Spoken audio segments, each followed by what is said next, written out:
ఈరోజు తెలంగాణ రాష్ట్ర చరిత్రలో సువర్ణ అక్షరాలతో లిఖించదగినటువంటి రోజు ఇది. బహుశా ఉమ్మడి రాష్ట్రంలో కూడా గత 40 సంవత్సరాల్లో కూడా ఎప్పుడు ఇంత పెద్ద ఎత్తున పబ్లిక్ సర్వీస్ కమిషన్ ద్వారా గ్రూప్ 1 పరీక్షలు నిర్వహించి ఒకటేసారి గ్రూప్ 1 నియామక పత్రాలు దాదాపు 562 మందికి ఇవ్వటం అనేది ఈ రాష్ట్ర చరిత్రలో ఆనాటి ఉమ్మడి రాష్ట్ర చరిత్రలో కూడా జరగలేదు.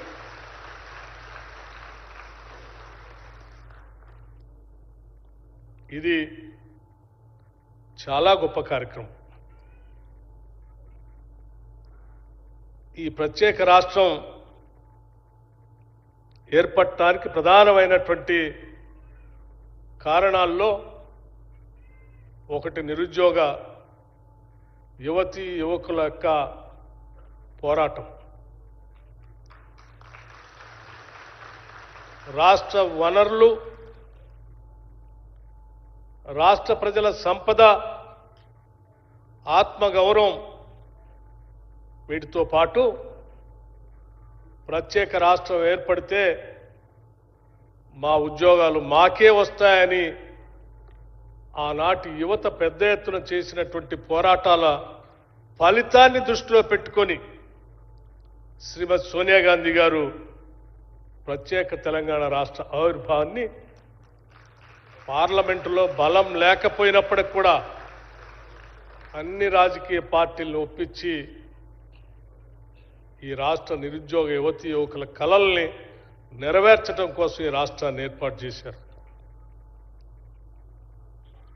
కానీ ఒక దశాబ్ద కాలం ఏ ఉద్యోగాల కోసం అయితే పోరాటం చేసి రాష్ట్రాన్ని తెచ్చుకున్నామో ఆ ఉద్యోగాల ప్రస్తావన లేకుండా దానికి సంబంధించిన పబ్లిక్ సర్వీస్ కమిషన్ గ్రూప్ 1 పరీక్షలు నిర్వహించకుండానే ఒక దశాబ్ద కాలం ఈ రాష్ట్రంలో ఉన్నటువంటి యువతీ యువకుల వయసు కూడా అయిపోయేటట్టుగా ఆనాటి ప్రభుత్వం గాలికి వదిలేస్తే ఆనాడు ప్రతిపక్షంలో ఉన్నటువంటి శాసనసభ్యులుగా నేను కానీ,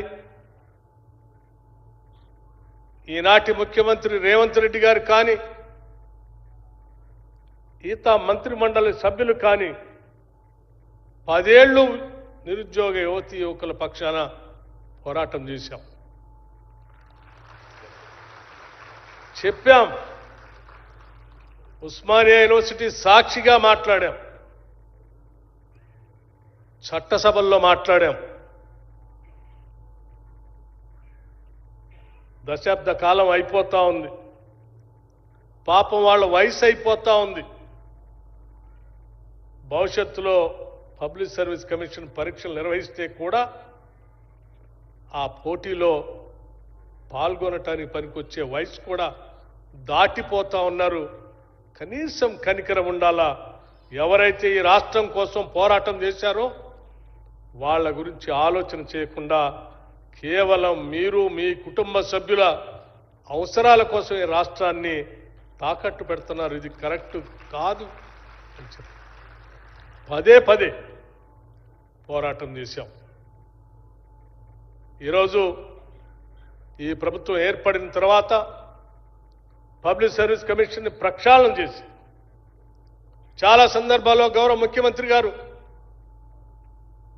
ఆర్థిక శాఖను చూస్తున్న నాతో అనేక సందర్భాలు ప్రత్యేకంగా కలిసినప్పుడు కానీ, లేకపోతే ఫోన్లో మాట్లాడినప్పుడు కానీ ఈ రాష్ట్ర నిరుద్యోగ యువతీ యువకుల అవసరాలు ఉత్పన్నమైన ప్రతి సందర్భంలో కూడా అన్న ఎంత ఖర్చైనా పర్వాలేదు, పబ్లిక్ సర్వీస్ కమిషన్ని మనం ప్రక్షాళన చేస్తున్నాం, క్యాలెండర్ని ప్రకటిస్తున్నాం, వాళ్ళు ట్రాన్స్పరెంట్గా రిక్రూట్మెంట్ చేసుకోవటానికి కావలసిన నిధుల్ని ఏమాత్రం ఇబ్బంది లేకుండా రిలీజ్ చేస్తూనే పోవాల్సిందే.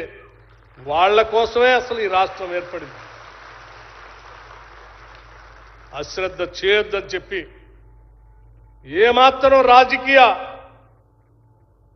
సంబంధమైనటువంటి దాంట్లో చొప్పించకుండా బహుశా నాకు తెలిసి పబ్లిక్ సర్వీస్ కమిషన్ని ఒక డీజీపీ స్థాయి అధికారిని నియమించి పూర్తిగా సభ్యుల్ని కూడా ట్రాన్స్పరెంట్గా నియమించి ఈ పబ్లిక్ సర్వీస్ కమిషన్ ద్వారా క్యాలెండర్ని ప్రకటించడమే కాదు, ఆ ఉద్యోగాలు కూడా ప్రిలిమినరీ ఎగ్జామ్ నుంచి మొదలు పెడితే చివరికి మీ రిజల్ట్ డిక్లేర్ అయ్యి ఈరోజు నియామక పత్రాలు ఇచ్చే ఈ రోజు వరకు కూడా నిరంతరం పర్యవేక్షణ చేస్తూ మీకోసం ఈ రాష్ట్ర ప్రభుత్వం పనిచేసిందని చెప్పడానికి సంతోషిస్తా ఉన్నాను.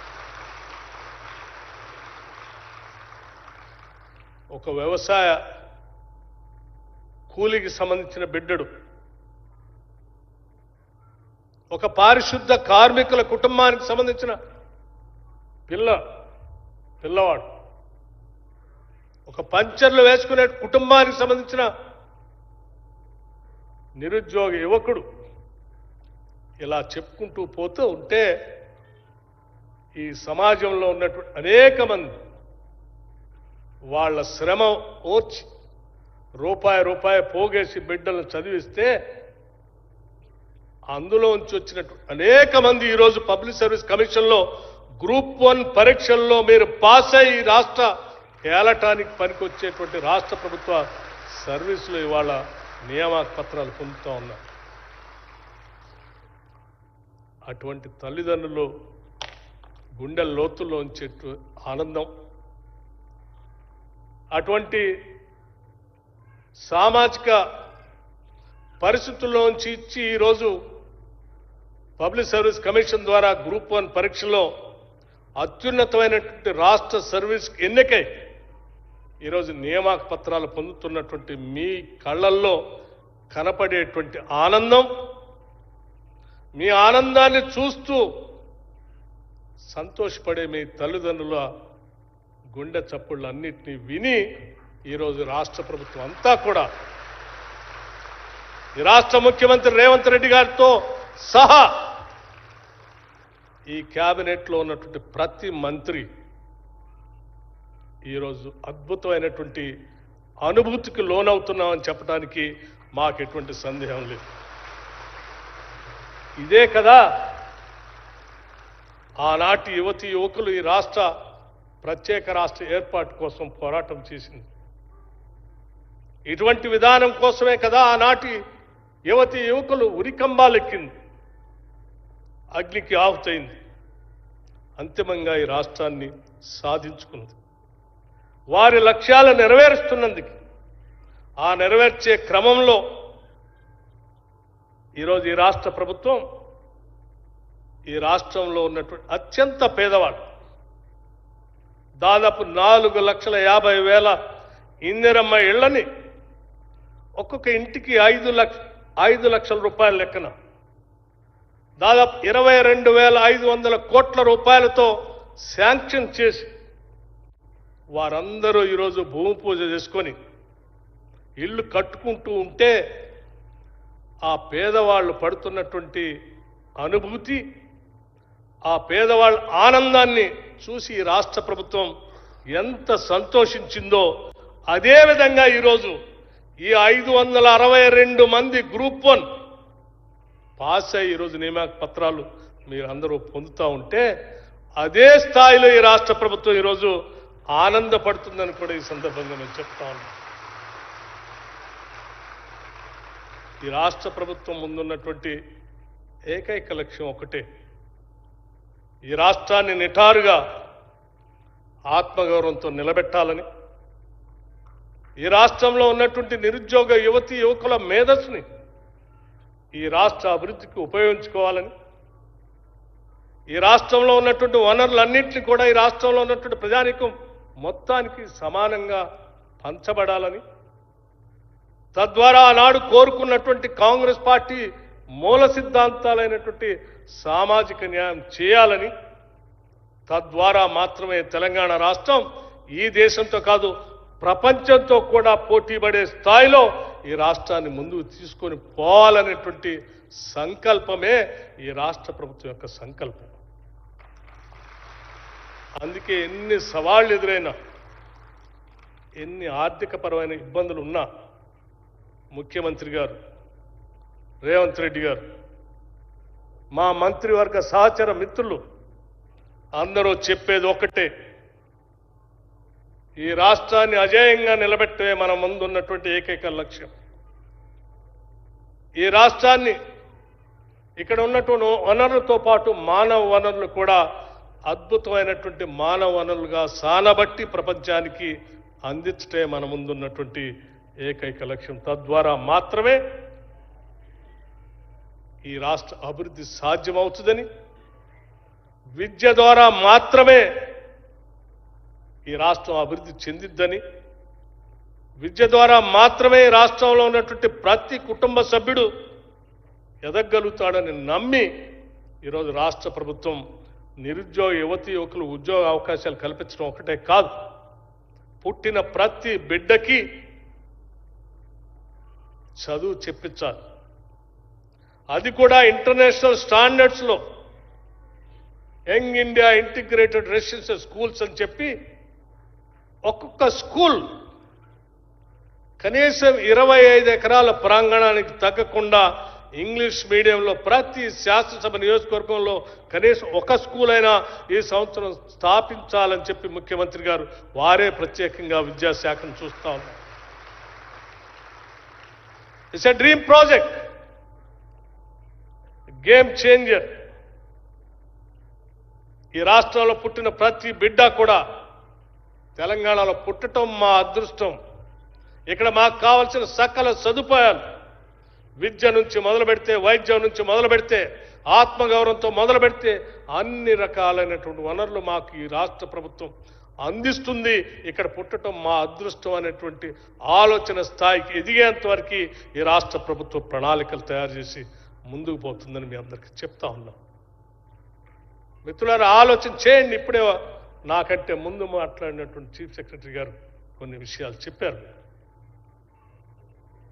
ఈరోజు కొత్త జీవితాన్ని ఈ నియామక పత్రాలతో మీరు ప్రారంభించబోతా ఉన్నారు. ఈ సమాజం, ఈ రాష్ట్ర అభివృద్ధికి రాబోయే 30-35 సంవత్సరాలు మీరు సేవ చేయడానికి కలిగేటువంటి అదృష్టం, భాగ్యం ఈరోజు రాష్ట్ర ప్రభుత్వం పబ్లిక్ సర్వీస్ కమిషన్ ద్వారా జరిపినటువంటి పోటీ పరీక్షలతో మీరు అందుకోబోతా ఉన్నారు. ఈ అందుకోబోయేటువంటి అదృష్టాన్ని ప్రజా సంక్షేమం కోసం, సామాజిక హితం కోసం, ఈ రాష్ట్ర అభివృద్ధికి అంకితం అవుదామని చెప్పి ప్రతి ఒక్కళ్ళు మనసులో అనుకొని అడుగులు ముందు వేయవలసిందిగా విజ్ఞప్తి చేస్తా ఉన్నా. మా అందరి ఆశ ఒక్కటే,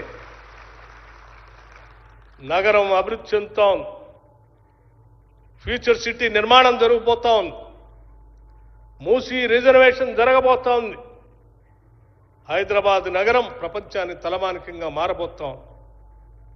రైజింగ్ తెలంగాణ కేవలం ఈ దేశంలో ఉన్నటువంటి రాష్ట్రాలతో కాదు, ప్రపంచంలో అభివృద్ధి చెందినటువంటి అన్ని రాష్ట్రాలతో పోటీ పడే స్థాయిలో ఈ రాష్ట్రం ఉండాలని ఈ రాష్ట్ర ప్రభుత్వం ఆశిస్తా ఉంది.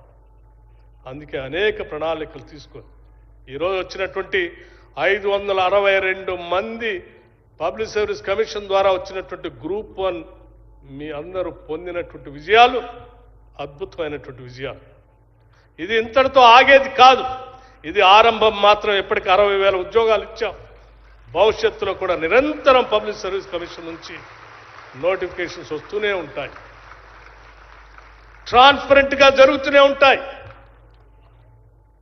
పచ్చ కామెర్లు ఉన్నోడికి అందరికి కూడా ప్రపంచం అంతా పచ్చగానే ఉన్నట్టు గతంలో వాళ్ళు చేసిన తప్పిదాలే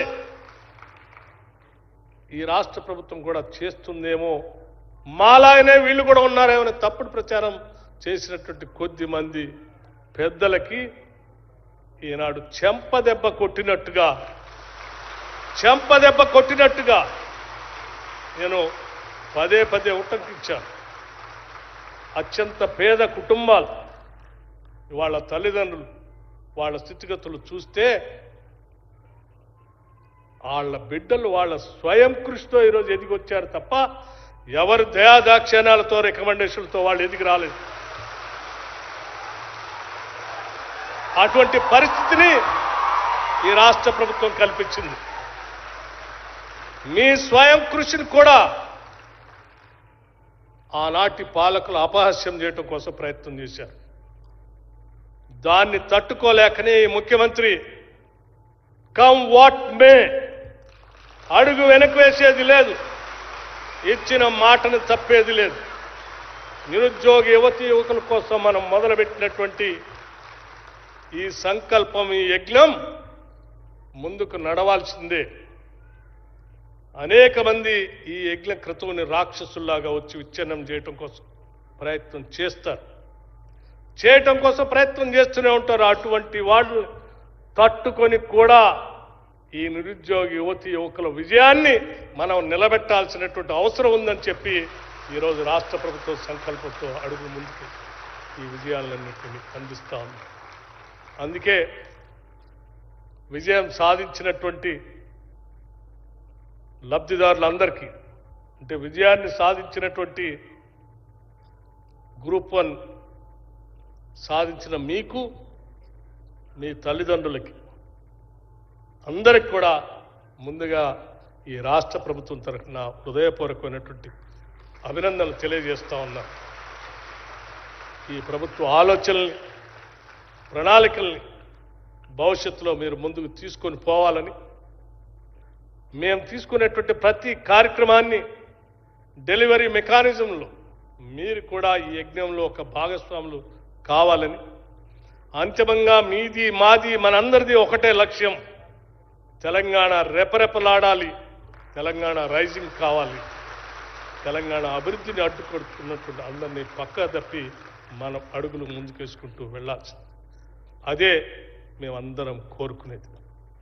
ఈ ప్రక్రియలో సహకరించినటువంటి అనేక మంది పబ్లిక్ సర్వీస్ కమిషన్ సంబంధించిన ఆ చైర్మన్ దగ్గర నుంచి మొదలుపెట్టిన సభ్యులకు కానీ, ఇతరత్ర ఉద్యోగ వ్యవస్థలకు కానీ, మీ అందరికి కానీ మరొకసారి నా హృదయపూర్వకమైనటువంటి అభినందనలు తెలియజేస్తూ ముగిస్తా ఉన్నాను. ధన్యవాదాలు. ధన్యవాదాలు sir. Down to the earth